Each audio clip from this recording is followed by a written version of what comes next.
I graduated, and then after that I started looking for scholarships.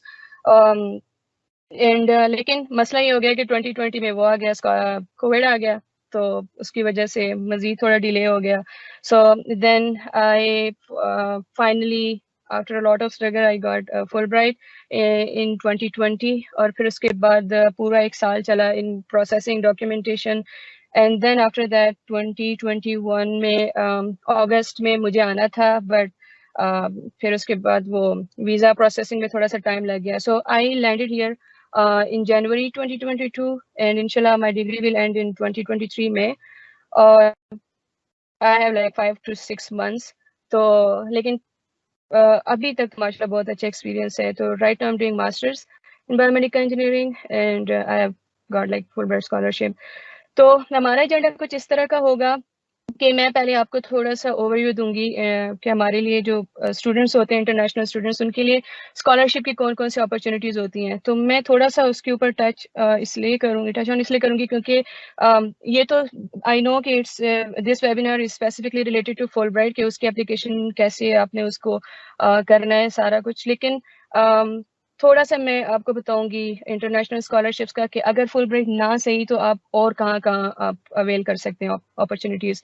And then after that I will come on Fulbright, और फिर आपको मैं बताऊंगी specifically कि आप कैसे ये सब कुछ करेंगे, प्रोसेस सारा. तो जब हम स्कॉलरशिप्स की बात करते हैं तो आपके पास इंटरनेशनल स्टूडेंट्स के पास 3 डिफरेंट टाइप की स्कॉलरशिप्स होती हैं, ठीक है. तो एक होती है गवर्नमेंट बेस्ड स्कॉलरशिप, एक होती है यूनिवर्सिटी बेस्ड स्कॉलरशिप, और तीसरी होती है फेलोशिप्स होते हैं. तो जो फुलब्राइट है वो स्पेसिफिकली गवर्नमेंट बेस्ड स्कॉलरशिप है, यानी फर्स्ट कैटेगरी है. और ये जो है, जो गवर्नमेंट बेस्ड स्कॉलरशिप का मतलब ये होता है कि हर कंट्री कुछ ना कुछ स्कॉलरशिप, उसकी उनकी जो गवर्नमेंट होती है वो कुछ ना कुछ स्कॉलरशिप स्टूडेंट्स को ऑफर करते हैं. तो फिर आप उसके लिए अप्लाई करते हैं and then you get it. जो यूनिवर्सिटी बेस्ड स्कॉलरशिप होती है वो होती है जब कुछ यूनिवर्सिटीज, स्पेसिफिक यूनिवर्सिटीज़ होती हैं जो कि हर साल एडवर्टाइज करती हैं कि हम इंटरनेशनल स्टूडेंट्स रिक्रूट करें और हमें ये एप्लीकेशन चाहिए. तो उसके ऊपर आपको नज़र रखनी पड़ती है. And then coming to fellowships, तो ये आपको ज़्यादातर पीएचडी स्टूडेंट्स होते हैं जो इसको अवेल करते हैं. और ये जो होते हैं, ये आप स्पेसिफिकली एक एडवाइज़र के साथ आप लिंक्ड हो जाते हैं, आप उनका प्रोजेक्ट करते हैं, वो आपको स्टाइपेंड देते हैं, उसमें आपके सारे ट्यूशन फी, सारा कुछ एक्सपेंसेस जो होते हैं उसमें कवर होते हैं. तो जो मैं आपसे बात करूंगी ना स्पेसिफिकली, वो होगी फुलब्राइट की, और वो है गवर्नमेंट बेस्ड स्कॉलरशिप, और उसके बारे में मैं आपको बताऊंगी कि कैसे करेंगे आप. अच्छा, गवर्नमेंट बेस्ड स्कॉलरशिप की जब बात आती है ना, तो वो थोड़ा ज़्यादा कॉम्पिटिटिव होता है. उसकी रीज़न ये है कि इसमें आप ग्लोबली भी आप लोगों के साथ कॉम्पीट कर रहे होते हैं. सेकेंडली, अगर कंट्री लेवल की बात की जाए, जैसे कि फुलब्राइट की बात की जाए, तो उसमें भी स्पेसिफिक फंडिंग देते हैं ना स्कॉलरशिप वाले. तो वो उसमें फिर अगर जितने वो स्टूडेंट्स ले सकते हैं, तो ये हाईली मेरिट बेस्ड होता है और हाईली कॉम्पिटिटिव होता है. और इसमें तकरीबन आपको एप्लीकेशन में कुछ मंथ्स लग जाते हैं जब आप सबमिट करते हैं. फिर उसके बाद आपको जब इंटरव्यू की कॉल आती है, इंटरव्यू की कॉल के बाद वो आपसे स्पेसिफिक डॉक्यूमेंट्स मांगते हैं. तो इस सारे प्रोसेस में ऑलमोस्ट 1 ईयर तो लग जाता है almost.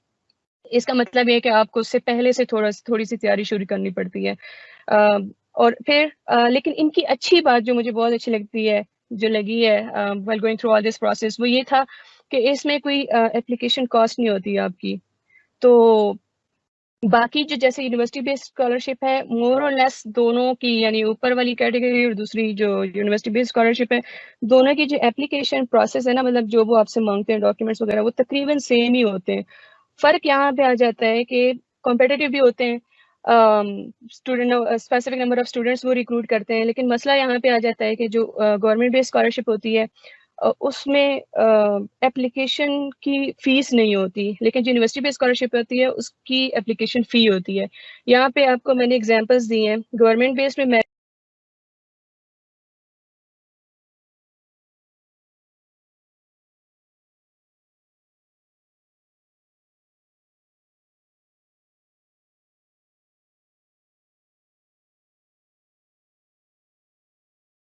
Penelope, your mic is muted. आपको कहाँ तक, आपको आवाज़ नहीं है मेरी अभी तक? नहीं, आपको आपकी आवाज आ रही थी अभी 1 सेकंड पहले ओके, म्यूट हुआ है। Thank you so much, thank you so much बताने के लिए। मुझे बताना क्योंकि थोड़ा सा वो खुद ही हो गया था ऑटोमेटिकली। ठीक है, थैंक यू सो मच। ठीक है, कोई मसला अच्छा नहीं। अच्छा, मैं ये बता रही थी कि जो गवर्नमेंट बेस्ड और यूनिवर्सिटी बेस्ड स्कॉलरशिप में जो डिफरेंस है ना, मतलब आपकी एप्लीकेशन मोर और लेस सेम होती है, लेकिन यहाँ पे फर्क आ जाता है कि जो इंटरनेशनल स्कॉलरशिप्स होते हैं उनकी कोई एप्लीकेशन फ़ी नहीं होती, जो कि बहुत अच्छी बात है। यानी आपने जिस टाइम लगाना है अपने डॉक्यूमेंट्स आपने प्रिपेयर करने हैं, लेकिन आपको फ़ी नहीं देनी पड़ रही। लेकिन जो यूनिवर्सिटी बेस्ड स्कॉलरशिप है ना, उसमें आपको फ़ी देनी पड़ती है।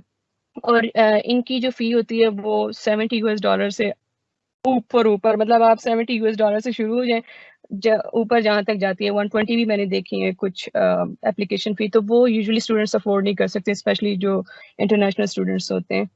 तो ये तो आपके पास ऑप्शंस होते हैं, और तीसरा ऑप्शन होता है आपके पास फेलोशिप का। तो उसमें आपको इतनी प्रिपरेशन नहीं करनी होती, जस्ट आपको एक ईमेल भेजना होता है प्रोफेसर्स को, और आप मतलब स्पेसिफिक कंट्री टारगेट करते हैं, फिर आप स्पेसिफिक प्रोफेसर्स को देखते हैं, आप देखते हैं कि वो यानी उनकी जो रिसर्च है वो आपसे मिलती जुलती है या नहीं, और फिर आप उनको अप्रोच करते हैं। अगर उनके पास फंडिंग होती है तो वो आपको बता देते हैं, कुछ तो बहुत सारे तो आपको रिप्लाई भी नहीं देते।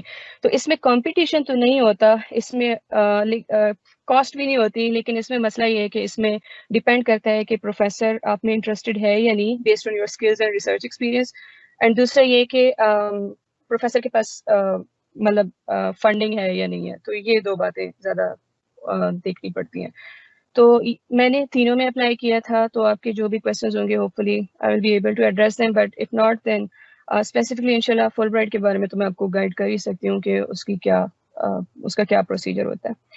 तो आगे चलते हैं फिर।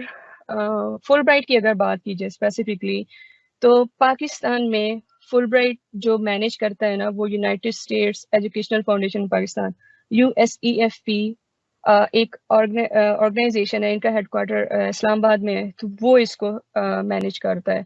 और ये हर साल, आप अगर राइट साइड पे देखें इधर, तो आपको नजर आ रहा होगा एक ये जो आप पोस्टर देख रहे हैं, इस तरह का एक हर साल एडवर्टाइजमेंट आता है, जिसमें वो कॉल देते हैं कि आप अब अप्लाई कर सकते हैं। और यूजुअली ये मिड फेब से लेके मिड मई तक इनका एप्लीकेशन पीरियड होता है। तो उस दौरान फिर आपके पास टाइम होता है कि आप अपने डॉक्यूमेंट्स प्रिपेयर अगर करना चाहते हैं तो करें। 3 मंथ्स होते हैं आपके पास, और फिर आप आराम आराम से, जब आपके पास टाइम होता है तो आप उसको फिल करते रहते हैं, सेव करते रहते हैं एप्लीकेशन, और फिर डेडलाइन से पहले पहले आप उसको सबमिट कर देते हैं। तो इनको जो मैनेज करता है पाकिस्तान में वो है USEFP। इनका ये जो मैं आपको दिखा रही हूँ साइट पे, ये इस तरह का एक हर साल एडवर्टाइजमेंट आता है, और ये मेरिट बेस्ड है। इसमें कोई ऐसी बात नहीं कि आप किस रीजन से होंगे स्पेसिफिकली तो आप इसके लिए हैं एलिजिबल। आप जहाँ से मर्जी, जिस इंस्टीट्यूट से मर्जी आप अप्लाई कर सकते हैं, ठीक है। और इसमें मास्टर्स और PhD के लिए ये करते हैं, ऑफर करते हैं हर साल। और मास्टर स्टूडेंट्स की सीट्स ज़्यादा होती हैं, PhD की सीट्स जो होती हैं वो रिलेटिवली कम होती हैं। और फुल ब्राइट की जो है ये आपकी ट्यूशन फ़ी आपको इसकी फ़िक्र करने की ज़रूरत नहीं होती है। आपकी ट्यूशन फ़ी भी ये सारा कुछ करते हैं, पे करते हैं। आपको बुक्स की अलाउंस भी ये देते हैं।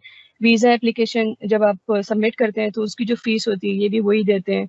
आपको जब आप यहाँ आते हैं, लैंड करते हैं, उसके लिए भी टिकट ये लोग देते हैं। आपने वापस जाना है जब डिग्री कंप्लीट करके, तो ये आपको टिकट देंगे। इसके अलावा आपको हर महीना ये स्टाइपेंड देते हैं, तो उसमें आपके हर मंथ के जो एक्सपेंसेस होते हैं वो इजीली बेयर हो जाते हैं। And then they also provide you health insurance.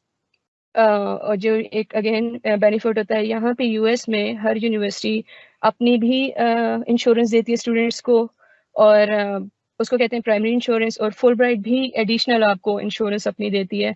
तो जैसे आप जब खुदा ना से कोई बीमार होता है, वो जाता है और उसके कुछ एक्सपेंसेस अगर यूनिवर्सिटी नहीं बेयर कर पा रही, मतलब वो कहते हैं हमारी इंश्योरेंस में आपके चार्जेस नहीं होंगे कवर, तो फिर आप फुल ब्राइट की वो इंश्योरेंस यूज कर सकते हैं। तो ये भी फायदा होता है फुल ब्राइट का। और पाकिस्तान में नंबर ऑफ सीट्स बहुत ज़्यादा है, मतलब यहाँ फुल ब्राइट जो है वो मिडिल ईस्ट से भी स्टूडेंट्स आते हैं, और हमारे पाकिस्तान एशियन कंट्री से भी आते हैं। तो कंपैरेटिवली पाकिस्तान में काफ़ी, मतलब उनको अच्छी फंडिंग मिलती है। तो अराउंड 150 स्टूडेंट्स तो वो हर साल रिक्रूट करते ही हैं। बट दिस ईयर ज़्यादा हो गए थे, 217 उन्होंने सेलेक्ट किए थे, जो कि बहुत ज़्यादा है। मिडल ईस्ट से जो मैं स्टूडेंट्स को मिलती हूँ ना, फुल ब्राइडर्स को, तो वो हार्डली कोई वो होते हैं, 2 या 3 होते हैं, और वो हैरान होते हैं कि मतलब ये क्या बात हुई, मतलब हमारे पाकिस्तान से ज़्यादा लोग आते हैं और मिडल ईस्ट से बहुत कम, 2-3 सीट्स होती हैं। तो कहने का मकसद ये है कि आपके पास काफ़ी मार्जिन होता है कि आप भी सिलेक्ट हो सकते हैं, जो कि अच्छी बात है। वन मोर थिंग कि इरास्मस के लिए जब मैंने अप्लाई किया था तो इरास्मस में जस्ट 2 सीट्स पाकिस्तान से थी, 2 स्टूडेंट्स रिक्रूट होने थे। बट इसकी फुलब्राइट की अच्छी बात ये है कि है भी अच्छी स्कॉलरशिप, और ये कि आपके पास ऑप्शंस भी ज़्यादा हो, मतलब आपके पास मार्जिन भी ज़्यादा होता है कि यू विल बी सिलेक्टेड इंशाल्लाह। तो मूविंग अहेड, जब हम एलिजिबिलिटी रिक्वायरमेंट्स की बात करते हैं तो इसमें पाकिस्तानी नेशनल, आप पाकिस्तानी नेशनल सारे होंगे, तो पाकिस्तानी नेशनल्स इज अप्लाई कर सकते हैं, सारे डिसिप्लिन वाले अप्लाई कर सकते हैं एक्सेप्ट फॉर क्लिनिकल मेडिसिन वाले। और इसमें अगर आप मास्टर्स में जा रहे हैं तो आपके पास 16 इयर्स की एजुकेशन होनी चाहिए, और अगर आप PhD के लिए जा रहे हैं तो आपके पास मास्टर्स की होनी चाहिए डिग्री बिफोर कमिंग हियर।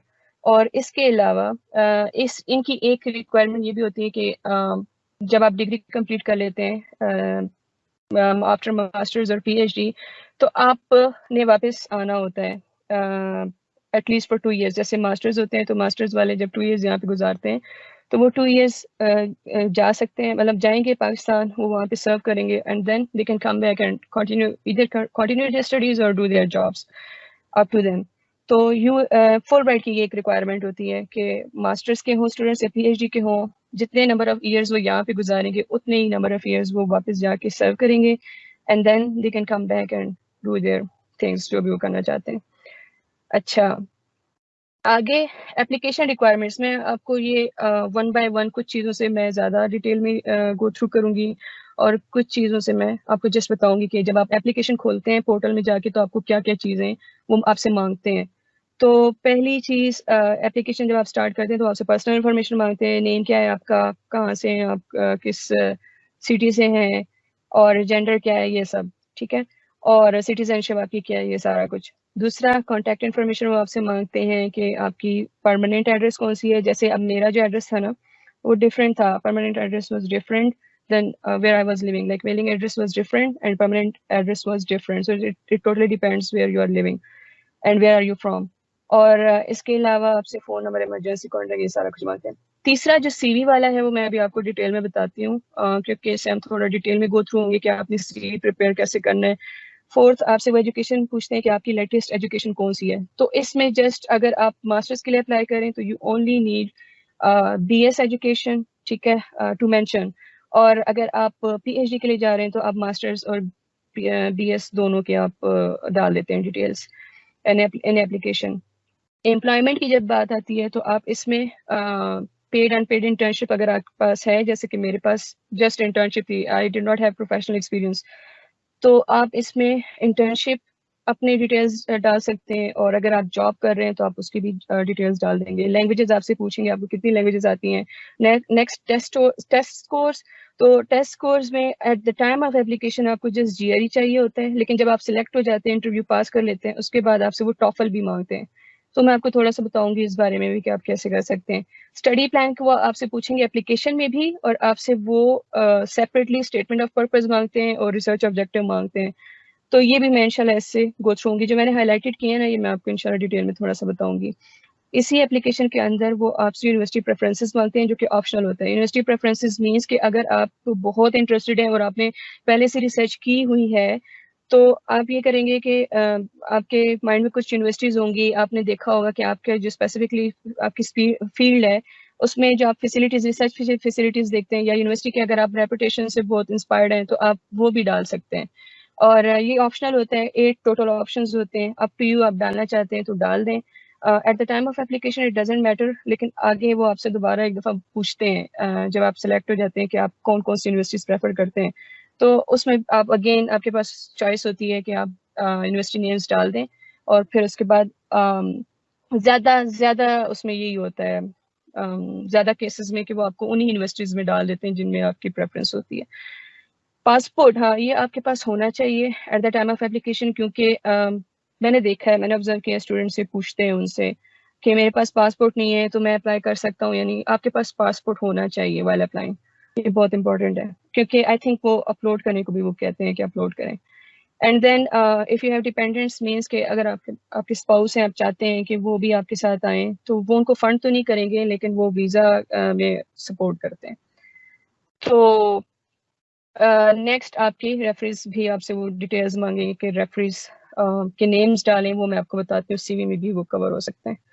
अच्छा जी, फिर जब हम सीवी की बात करते हैं स्पेसिफिकली, जब आप अपलोड करेंगे तो आपकी सीवी किस तरह की होनी चाहिए, उसमें ये पॉइंट्स, बुलेट पॉइंट्स ज़रूर कवर होने चाहिए। जैसे कि पहली बात, specifically for Fulbright there is no specific format for CV. आप की जो भी सीवी है यू कैन अपलोड दैट। और दूसरा कि दिस इज़ वेरी इंपॉर्टेंट कि आपकी सीवी वही चीज़ें होनी चाहिए कि जो आपने ऑलरेडी अचीव किया हुआ है और जो आपने जो ऑलरेडी यू नो। उसकी रीज़न ये है कि आगे जाके जब वो इंटरव्यू आपसे लेते हैं ना, तो वो आपकी सीवी से पूरा गो थ्रू होते हैं और आपसे उससे क्वेश्चंस पूछते हैं वो टेक्निकल स्किल्स के हवाले से। तो मेरी ये सजेशन है कि हम डेफिनेटली चाहते हैं कि हमारी सीवी जो है वो ज़्यादा अच्छी हो ना, ज़्यादा उसमें चीज़ें हों ताकि हम हमारा शो परफॉर्मेंस सारा कुछ प्रोफाइल हमारी स्ट्रॉन्ग हो। तो उसमें मेरी आपको बस ये सजेशन है कि आप सिर्फ और सिर्फ वो चीज़ डालना कि जो आपको ऑलरेडी, जो आपने अचीव किया है, ऑलरेडी आप जानते हैं। इसके अलावा आपने एक्स्ट्रा चीज़ें नहीं डालनी इसके अंदर। और बाकी ये चीज़ें मैं इंशाल्लाह कवर करती हूँ। वो सीवी है जो मैंने अपलोड किया था, and this is totally different than the CV that we usually make. तो इसमें क्या डिफरेंसेस हैं वो मैं आपको बताती हूँ। लेकिन एक और बात कि मैंने क्योंकि आपको कहा है कि सीवी का कोई स्पेसिफिक फॉर्मेट नहीं है फॉर फुलब्राइट स्पेसिफिकली, तो ये वाला जो सीवी मैंने उस वक्त जब मेरे पास था ना, तो ये मैंने यूरोपास एक है वेबसाइट है। और मैंने क्योंकि इरास्मस मंडस के लिए अप्लाई करना था, तो इरास्मस मंडस के लिए उनको यूरोपास सीवी चाहिए थी, और वो लिखा होता है जिस प्रोग्राम में आप अप्लाई करते हैं उसमें डिटेल्स होती हैं कि उनको सीवी फॉर्मेट कौन सा चाहिए। फुलब्राइट को कोई नहीं चाहिए, लेकिन जब आप एरास्मस मंडस के लिए अप्लाई करते हैं ना, तो वो आपसे मांगते हैं, वो कहते हैं कि हमें यूरोपास सीवी चाहिए। तो उस वक्त मैंने यूरोपास सीवी बनाई थी और मेरे पास कोई दूसरी सीवी नहीं थी। लेकिन मैं आपको बताना ही चाह रही हूँ कि सीवी जब आप एक दफ़ा अच्छी सीवी बना लेते हैं तो you don't need to prepare it again and again. आपके पास एक ही सीवी होती है और आप वो सीधा सीधा अपलोड कर देते हैं। मेरे पास फुलब्राइट के लिए बहुत कम टाइम था जब मुझे पता चला था कि जब मैंने अप्लाई किया था, और एट दैट टाइम कोविड चल रहा था। तो और इससे पहले मतलब ऑनेस्टली स्पीकिंग थोड़े से वो रिजेक्शंस भी देख लिए थे, तो मैंने कहा फुलब्राइट भी अगेन हाईली कॉम्पिटिटिव होगा, तो पता नहीं होगा नहीं होगा, इस तरह के डाउट्स होते हैं माइंड में। तो उस वक्त मेरे पास ज़्यादा टाइम नहीं था, तो इस वजह से मैं आपको पहले से ही बता रही हूँ कि सीवी फॉर फुलब्राइट उसकी कोई स्पेसिफिक फॉर्मेट नहीं है। लेकिन जब आप अगर इरास्मस मंडस के लिए फॉर एग्जांपल आप अप्लाई करना चाहते हैं किसी और स्कॉलरशिप के लिए, और उन्होंने मेंशन किया है कि आप क्या सीवी इस फॉर्मेट में होना चाहिए, तो आपने उसको फॉलो करना है, दिस इज़ वेरी इंपॉर्टेंट। तो ये सीवी यूरोपास में था, लेकिन जो मेजर चीज़ें वो मैं आपको बताती हूँ। अब पहले आ गया पर्सनल इंफॉर्मेशन, ये उसमें ऑप्शंस होते हैं, लेकिन अगर आपके पास सीवी किसी और फॉर्मेट में है तो आपको जस्ट मैं गो थ्रू करा रही हूँ कि आपका नेम आ गया, मेन नेम, ठीक है। इसको डालने की कोई ज़रूरत नहीं है, एड्रेस को, क्योंकि ये आप एप्लीकेशन में पहले कवर कर चुके हैं। ये मैंने तब इसलिए डाला था क्योंकि अब तो मुझे आइडिया हो गया कि इसकी कोई ज़रूरत नहीं थी। तो आप जस्ट अगर 2-3 चीज़ें डाल देंगे ना, तो 2-3 चीज़ें, यानी आपका नेम होना चाहिए, आपका फ़ोन नंबर होना चाहिए और ईमेल एड्रेस होना चाहिए। अगर आप ये 3 चीज़ें भी डाल देंगे, जैसे कि ये चीज़, ये वाला जो सीवी है, ये मैंने यहाँ पे प्रिपेयर किया है, जो हमें एरिज़ोना स्टेट यूनिवर्सिटी वाले बताते हैं कि आपका जो बायोमेडिकल वाले हैं, आपका सीवी इस तरह का होना चाहिए। उन्होंने हमें यहाँ बताया हुआ है। तो मैं आपको ये बता रही हूँ कि वो भी इस चीज़ के ऊपर स्ट्रेस करते हैं कि आपका नेम हो बोल्ड, आपका जिस नंबर हो और आपकी ईमेल एड्रेस हो। और अगर आपने उसमें कोई लिंक्डइन डालना है तो डाल दें, नहीं डालना it's okay, it's up to you. तो जब आप एप्लीकेशन देते हैं सबमिट करते हुए, तो आपका मेजर नाम आना चाहिए, आपका नंबर और आपकी ईमेल एड्रेस। अच्छा, नेक्स्ट आना चाहिए एजुकेशन, और एजुकेशन में जो आपकी लेटेस्ट डिग्री होगी ना, वो आपने डालनी है। यहाँ की बात अगर की जाए, जब I was applying for masters तो उस वक्त मेरे पास जस्ट बैचलर था। जब पीएचडी वाले स्टूडेंट्स अप्लाई करेंगे तो उनके पास मास्टर्स और बैचलर होगा, तो वो क्या करेंगे कि पहले मास्टर्स की डिग्री की डिटेल्स डालेंगे और फिर उसके बाद बीएस की डिग्री की डिटेल्स डालेंगे। तो ये मेरे पास डेट आ गई कब से कब तक, मतलब मंथ और ईयर, साथ में आ गई डिग्री का नेम और यूनिवर्सिटी नेम और तीसरा आ जाएगा जीपीए, और चौथा आ जाएगा फाइनल ईयर प्रोजेक्ट। उसका टाइटल आप डाल देंगे, ठीक है। उसके बाद इट्स वेरी गुड कि आप थोड़ा सा 2 या 3 लाइनें में एक्सप्लेन करें कि आपने क्या किया था एफवाईबी में। वो क्यों? क्योंकि आपने अपने आप को बताना होता है, शो कराना होता है कि I am highly interested in this scholarship. दूसरा कि I am competitive, I can compete with other students. तो वो जब आप ये चीज़ें डालते हैं तो ये भी पता लगता है कि अच्छा, एक तो ये अपने आप को प्रेजेंट बहुत अच्छा कर रहा है सीवी में, प्लस इसने कुछ किया भी है काम ना। तो जो एफवाईपी होता है उससे बहुत क्वेश्चंस आते हैं, मुझसे बहुत क्वेश्चंस हुए थे, तो इस वजह से भी मैं कह रही हूँ कि आपने क्या कर रहे हैं कि अपना इस तरह पहले नेम डाल दिया, फिर उसने अपनी ऑर्गेनाइजेशन डाला नेम, फिर उसके बाद सीजीपी, और फिर फाइनल ईयर प्रोजेक्ट के बारे में 2 या 3 लाइनें आर इनफ। उसमें बता दें कि आप क्या करना चाहते थे, और मतलब आपका पर्पस क्या था और आपने क्या क्या यूज किया था। जैसे एल्गोरिथम्स आप फॉर एग्जांपल यूज करते हैं तो आप डाल देंगे, साथ में आप सुपरवाइजर का नाम डाल दें, तो ये एक अच्छी प्रेजेंटेशन हो जाती है आपकी पूरी डिग्री की, ठीक है। नेक्स्ट आ जाता है वर्क एक्सपीरियंस। वर्क एक्सपीरियंस का भी आपने इस तरह करना है कि पहले लेटेस्ट डालेंगे, अगर आप अभी भी जॉब कर रहे हैं तो पहले आप वो डालेंगे, उसके बाद जो प्रीवियस एक्सपीरियंस आपके पास होगा वो आप डाल देंगे। अब ये बहुत हो सकते हैं, मतलब आप ऑनलाइन भी ऑनलाइन की डिटेल्स भी डाल सकते हैं, इन पर्सन की डिटेल्स भी डाल सकते हैं, अप टू यू। लेकिन इसमें आप इंटर्नशिप भी डाल सकते हैं। ये भी स्टूडेंट्स को होता है कि इंटर्नशिप डालें ना डालें, उसमें पेड नहीं था तो it's fine, you still got some experience. तो आप इंटर्नशिप की भी डिटेल डाल सकते हैं। And I had unpaid, I was doing unpaid internship both time, दोनों दोनों टाइम्स में। तो मैंने क्या किया था कि जो मेरी लेटेस्ट इंटर्नशिप थी उसका पहले मैंने डिटेल्स डाली कि मैंने जुलाई से अगस्त इस तरह मैंने किया था। एंड देन इंटर्न, क्या मेरी डेजिग्नेशन थी, आई वाज जस्ट इंटर्न, और नीचे मैंने ऑर्गेनाइजेशन का नाम डाला। और तीसरा यहाँ पे ये चीजें जो है ना, ये इतनी बड़ी बातें नहीं है, लेकिन आप अपना रोल बता दें, बेशक एक पॉइंट में बता दें कि मैं, मेरा रोल क्या था, मैं क्या करता था। तो मैंने यहाँ पे पॉइंट्स बनाए हैं। अच्छा, दूसरा, आई हैड सेकेंड इंटर्नशिप, तो वो भी मैं करी थी एट दैट टाइम। एंड फिर मैंने क्या किया कि लेटेस्ट पहले डाला, और फिर सेकंड वाला भी इंटर्न में थी, तो वो भी मैंने वो डिटेल्स डाल दी। और then I put the name of organisation where I was doing internship and then what I was doing there. तो ज़रूरी नहीं होता कि आप बड़े बड़े काम करें, लेकिन बस जस्ट ये है कि आपने कुछ ना कुछ किया होगा, तो आप जस्ट उसको बुलेट पॉइंट्स बता दें कि आपका रोल क्या था, ठीक है।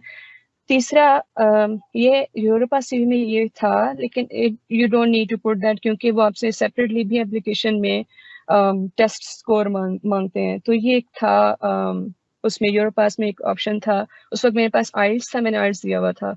तो मैंने सेपरेटली, जैसे अब ये है ना लिसनिंग रीडिंग, इसमें कितना स्कोर था वो मैंने डाल दिया था, but you don't need to put this, not needed. तो इसमें कम्युनिकेशन स्किल्स और ऑर्गेनाइजेशनल मैनेजरियल स्किल्स, ये भी now I feel like it's not needed, लेकिन तब क्योंकि ऑप्शन था यूरो पास में तो मैंने ये भी डाल दिए थे। You can take a screenshot if you want, मैं पहले मेंशन करना भूल गई फॉर योर हेल्प, कि आप बाद में जब आप सीवी खुद बनाएंगे तो आप ये वाली सारी डिटेल्स डालेंगे। तो this two communication organisational skills, क्योंकि ये आप ऑलरेडी अपने एसओपी जो स्टेटमेंट ऑफ पर्पस और रिसर्च ऑब्जेक्टिव होता है उससे भी रिफ्लेक्ट हो जाता है कि ओके आपके अंदर ये स्किल्स हैं, तो you don't need to mention these in your CV. हाँ, ये बहुत इंपॉर्टेंट है, ये जॉब रिलेटेड स्किल्स। और इसमें मैंने ये किया था कि मैंने कैटेगरीज बना ली थी, कि जैसे अब अगर and also you don't need to be proficient in it, you just use them. जैसे अब उस वक्त बैचलर था, तो बैचलर की डिग्री में मैंने सी प्लस प्लस का कोर्स पढ़ा हुआ था, तो सम हाउ आई न्यू कि सी प्लस प्लस क्या है। फिर प्रोग्रामिंग अगर कैटेगरी की बात की जाए तो मैटलैब मैंने यूज़ किया हुआ था, आर्डुइनो मैंने यूज़ किया हुआ था, तीनों डिफरेंट लैंग्वेजेस हैं। तो मैंने क्या किया, प्रोग्रामिंग लिखा कि ये कैटेगरी है और इसमें मैंने ये मुझे आते हैं, यू आर बीइंग स्पेसिफिक, तो आप उनको बता रहे हैं आपने ये, आपको ये आते हैं। फिर उसके बाद सर्किट डिजाइनिंग की जब बात की जाए, आपने कौन सा इक्विपमेंट यूज किया था, you can put these. Breadboard तो विच इज वेरी कॉमन, और हमारे लैब में हम यूज करते रहते थे फॉर डिजाइनिंग सर्किट्स। तो ये हो गया। फिर तीसरा, MS Office, just which of course everybody knows about it, और आप लोग असाइनमेंट्स वगैरह भी बहुत करते रहते हैं, तो ये आप सेपरेटली डाल दें कि आपको क्या क्या आता है। तो ये बताने का मकसद ये है कि आप दिखा रहे हैं उनको कि okay I know this this this. और ये जब आप, अच्छा, ये एक तो आप क्लियर होते हैं माइंड में जब आप एक एक चीज बताते हैं, दूसरा जब आप इंटरव्यू में जब आपसे वो चीजें पूछते हैं ना, वो आपसे घुमा फिरा के पूछते हैं, तो जब स्किल्स की बारी आती है ना, तो आप यहाँ से कोई एग्जांपल लेके उनको बता सकते हैं कि मुझे ये भी आता है, मुझे ये भी आता है, और मैंने इसको यहाँ यहाँ इम्प्लीमेंट किया हुआ था। तो उससे भी उनको पता लगता है अच्छा इसको पता है सारा, और क्योंकि सीवी इसने खुद बनाई थी तो इस वजह से भी इसको सारा आइडिया है कि इसने इसके ऊपर काम किया हुआ है। जब अदर इक्विपमेंट ये भी मैंने डाल दिया था, क्योंकि ये मेरे रिसर्च प्रोजेक्ट्स में भी मैंने यूज़ किए हुए थे ये वाले। तो आपको जो भी आपकी जो भी फील्ड है, तो आपको पता होगा कि आपने क्या क्या चीज़ें यूज़ की हैं, लेकिन ये हो जाए कि बस इतना कर लें कि आप स्पेसिफाइड हो जाएं, कैटेगरीज बना लें, और उसमें भी पॉइंट्स बना लें कि मुझे ये आता है, ये आता है, ये आता है, स्पेसिफिक आपको पता हो कि मैंने ये इक्विपमेंट यूज़ किया हुआ, ये किया हुआ, ये किया हुआ। ठीक है। अच्छा, this is next is publications. उस वक्त मेरे पास पब्लिकेशंस थी, और जब आप एप्लीकेशन में जाते हैं तो वो आपसे पूछते भी हैं कि आपके पास पब्लिकेशंस हैं तो बता दें, आपके पास कोई थीसिस है तो बता दें जो पब्लिश हुआ हो, आपके पास अगर कोई बुक है आपने लिखी है तो वो भी पब्लिश कर दें। मतलब you are actually strengthening your profile, your application. तो उसमें वो आपसे सेपरेटली भी ये चीज़ें पूछते हैं। तो अगर आपके पास पब्लिकेशंस हैं तो वेल एंड गुड, नहीं है स्टिल फाइन, ज़रूरी नहीं होता है। क्योंकि एक और फुलब्राइटर स्टूडेंट है, well I was doing bachelors, उस वक्त मेरा ये माइंड था कि मेरे पास होनी चाहिए पब्लिकेशंस। तो इस वजह से मैंने ज़्यादा काम किया था पब्लिकेशंस के ऊपर, specially in my last 2 semesters.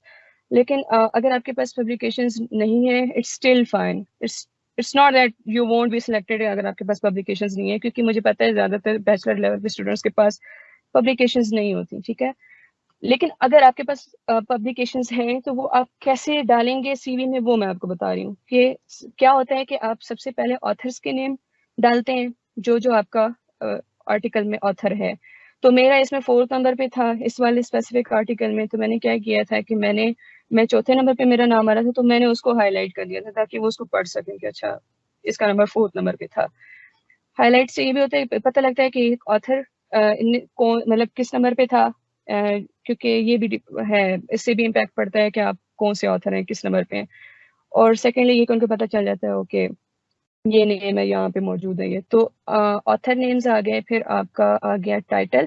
ये देखें, ये मैंने ऑथर्स नेम डाले, यहाँ पे ख़त्म हुए तो फुल स्टॉप, फिर आगे टाइटल आ गया, और फिर उसके बाद जब टाइटल ख़त्म हुआ तो फुल स्टॉप। उसके बाद ये कहाँ पे पब्लिश हुआ है आपने उसका नाम बता दिया, और फुल ब्राइट में स्पेसिफिकली दे वर रिक्वायरिंग लिंक कि कहाँ पे पब्लिश हुआ है, तो वो भी आप डाल देते हैं। मे बी वो ये प्रूव, मतलब वो मेक श्योर करना चाहते हैं कि yes you have published it, verification के लिए। तो उन्होंने लिंक भी मांगा था, तो मैंने लिंक भी डाल दिया था सेपरेटली आफ्टर फुल स्टॉप, मतलब नेक्स्ट लाइन में मैंने लिंक डाल दिया था ताकि वो मिक्सअप ना हो। दूसरा मेरे पास ये पब्लिकेशन था, मैं दूसरे नंबर पे थी, उसी तरह डाला author's name first, full stop, commas में आपका टाइटल आ गया, फिर उसके बाद फुल स्टॉप, फिर कहाँ पे प्रेजेंट किया था, and then after that link कहाँ पे पब्लिश हुआ है। तो जहाँ जहाँ मेरा नाम आ रहा था मैंने वहाँ वहाँ पे अपना नाम हाईलाइट कर दिया था। सही है, ये गया यहाँ तक, ये खत्म हो गया पेज। एक और बात मैं बता दूं कि सीवी में for scholarship specifically there is no specific requirement कि आपकी सीवी की लेंथ कितनी हो। अगर उन्होंने नहीं मेंशन किया कि 2 पेज की हो या 1 पेज की हो, जैसे कि इरास्मस मंडस में स्टेटमेंट ऑफ पर्पस में उन्होंने लिखा था कि 1 पेज का होना चाहिए। आप देखेंगे उन हर स्कॉलरशिप की अपनी अपनी रिक्वायरमेंट्स होती हैं। अगर उन्होंने ये नहीं लिखा ना कि सीवी इतने पेजेस की हो, तो आप डाल दें जो आपके पास है, बैचलर लेवल पे, मास्टर्स लेवल पे, सब कुछ डालें। और अगर वो स्पेसिफाई कर देते हैं तो यू शुड बी क्लियर कि मैं ये चीज़ें डालूंगी तो मैं ज़्यादा वो होंगी, मतलब मेरी एप्लीकेशन ज़्यादा स्ट्रॉन्ग होगी। ये चीज़ें अगर मैं निकाल भी दूंगी तो उससे कोई फ़र्क नहीं पड़ेगा। तो अगर आपके पास पब्लिकेशंस नहीं है और आपके पास प्रोजेक्ट्स तो आपने किए होते हैं ना, हर सेमेस्टर में कुछ ना कुछ आपने प्रोजेक्ट किए होते हैं, जस्ट टू मेंशन देम। आप क्या करेंगे कि पहले ही डालेंगे टाइटल प्रोजेक्ट्स में कि क्या किया था, और फिर जस्ट एक लाइन में बता दें, सॉरी टाइटल डालेंगे और फिर जस्ट एक लाइन में बता दें कि आपने क्या किया था। तो उस इससे भी आप भी क्लियर शो होते हैं कि आप क्लियर हेडेड हैं, और उनको भी पता लगता है कि ओके इसके पास स्किल्स हैं जिस चीज़ के लिए अप्लाई कर रहे हैं, जिसकी रिसर्च ऑब्जेक्टिव अभी मैं आपको बताऊंगी। तो इस हवाले से भी मतलब बातें चीज़ें क्लियर हो जाती हैं। तो मैंने क्या किया था कि 4-5 मेरे पास कोई सेमेस्टर मैंने किए थे, तो मैंने उनके टाइटल्स डाले और फिर एक लाइन में बताया कि मैंने किया क्या था। तो इसमें आपके वो जो स्टेटमेंट ऑफ पर्पस में जब आप चीज़ें लिखते हैं ना, तो आप यहाँ से एग्जाम्पल लेके उधर डाल सकते हैं कि मैंने इस तरह एक टाइटल डालने की जरूरत नहीं, वो मैं अभी आती हूँ उस पर, लेकिन ये तो आप बता सकते हैं ना कि मैंने इस तरह ये इक्विपमेंट यूज़ किया था, ये मेरे पास एक्सपीरियंस है। तो ये चीज़ें भी फिर क्लियर हो जाती हैं। तो आपने क्या करना है, अगर आप प्रोजेक्ट सिर्फ डालना चाहते हैं तो आप टाइटल डालेंगे और एक लाइन में बता दें कि क्या क्या किया था और जितने भी प्रोजेक्ट्स किए हैं, जस्ट डू मेंशन देम। और फिर honours and awards, this is very very very important. जितनी मुझे समझ आई है फुल ब्राइट की, वो ये ऐसा है कि वो लोग आपके दोनों स्किल्स को देखते हैं कि आप एकेडमिक लेवल में एकेडमिया में कैसे हैं और आप वैसे भी कैसे हैं, आपकी एक्स्ट्रा करिकुलर प्रोफाइल कैसी है। तो उस वक्त तो मुझे आइडिया नहीं था, मतलब जब मैं बैचलर करी थी उस वक्त तो मुझे आइडिया नहीं था कि अच्छा मैं ये जो ले रही हूँ, ये जो मैं पार्टिसिपेट कर रही हूँ, ये स्पेसिफिकली कभी मैं कभी स्कॉलरशिप के लिए भी अप्लाई करूंगी और कभी स्कॉलरशिप में भी ये चीज़ें मेरे काम आएंगी मेंशन करने के लिए। बट यू शुड मतलब अगर अभी आप बैचलर लेवल पे हैं या मास्टर्स लेवल पे हैं तो आप एक्स्ट्रा करिकुलर एक्टिविटीज में जरूर इन्वॉल्व हो, ताकि आपके पास एग्जांपल्स हो और आप उनको दिखा सकें कि आपकी कम्युनिकेशन स्किल्स भी बहुत अच्छी हैं, इंटरपर्सनल स्किल्स, और मतलब आप डिसिप्लिन्ड हैं, आप एकेडमिया में भी बहुत अच्छे हैं और आप मीनवाइल आप एक्स्ट्रा करिकुलर में भी बहुत अच्छे हैं, तो इससे भी बहुत अच्छा इंप्रेशन जाता है। तो अगर आपके पास सर्टिफिकेट्स भी हैं, सर्टिफिकेट्स ऑफ प्रेजेंटिंग समथिंग, जैसे कि अगर आपने पेपर प्रेजेंट किया है या फिर जस्ट आपने पार्टिसिपेट किया था, तो वो भी आप डाल सकते हैं। तो जो कुछ भी है। हाँ, एक और बात कि ये जितनी भी चीज़ें मैं आपको बता रही हूँ, प्रोजेक्ट्स हैं या फिर पब्लिकेशन स्पेसिफिकली, ये आपने लेटेस्ट से शुरू करें। जैसे मैंने आपको एजुकेशन में बताया था ना, आपने लेटेस्ट बताया बैचलर है, फिर ये मैट्रिक और उसका बताने की जरूरत नहीं है, एफएससी का। अगर आप पीएचडी के लिए अप्लाई कर रहे हैं तो आपने मास्टर्स का बताया पहले और फिर उसके बाद आपने बैचलर्स का बताया। इसी तरह आप नीचे आए वर्क एक्सपीरियंस में, तो आपकी जो लेटेस्ट इंटर्नशिप थी वो आपने पहले डाली, फिर सेकंड वाली डाली। तो जो ये सारा कुछ आप डालेंगे, जब ऑनर्स एंड अवार्ड्स में भी आप आएंगे ना, तो इसमें भी आपने यही करना है, जो लेटेस्ट है ना, लेटेस्ट से शुरू हो जाए। उस वक्त मेरा 2019 लेटेस्ट था, तो जो 2019 में मेरी अचीवमेंट्स थे वो मैंने पहले डाली, फिर 2018, 2017, 2016, 2015 तक मैं पहुंच गई। और मैंने एक और चीज़ थोड़ी सी एडिशनल, अप टू यू, आप करना चाहते हैं तो जो मैंने विन की थी जो चीज़ें स्पेसिफिक, वो मैंने ऊपर डाल दी। इसी तरह वो करके लेटेस्ट से नीचे आती गई मैं। और अगर आपने जस्ट पार्टिसिपेट किया था तो वो मैंने यहाँ पे हाईलाइट करके बता दिया कि मैंने इन चीज़ों में पार्टिसिपेट भी किया था। ठीक है, तो वो भी मैंने डाल दिया था कि मैंने ये पेपर्स प्रेजेंट किए थे और इसकी मैंने एक छोटी सी वो अलग कैटेगरी बना ली थी। तो ऊपर मैंने विन किए थे, नीचे मैंने पार्टिसिपेट किए थे। ये सारे आगे आपने लिस्ट डाउन कर दिया।